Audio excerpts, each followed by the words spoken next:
Shibuya Scramble Crossing, Shibuya sukuranburu kōsaten, Shibuya sukuranburu commonly known as Shibuya Crossing, is a popular pedestrian scramble crossing in Shibuya, Tokyo, Japan.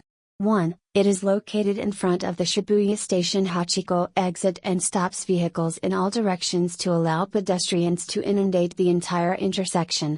The statue of Hachiko, between the station and the intersection, is a common meeting place, which is almost always crowded. Shibuya Crossing is the world's busiest pedestrian crossing, with as many as 3,000 people crossing at a time. Tokyo-based architecture professor Shane Flynn has said Shibuya Crossing is a great example of what Tokyo does best when it's not trying.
走吧，走过那边去吧。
Shibuya-ku, is a special ward in the Tokyo metropolis, Japan. A major commercial and finance center, Shibuya houses two of the busiest railway stations in the world, Shibuya Station and Shinjuku Station. As of January 1, 2024, Shibuya Ward has an estimated population of 230,609 and 142,443 households and a population density of 15,262.01 people per square kilometer. The total area is 15.11 square kilometers. Notable neighborhoods and districts of Shibuya include Harajuku, Ebisu, Omotesando, Yoyogi, and Sendagaya. Shibuya is also commonly used to refer to the area surrounding Shibuya Station, an area known as a major center for Japanese fashion and youth culture, and one of Tokyo's most popular nightlife areas.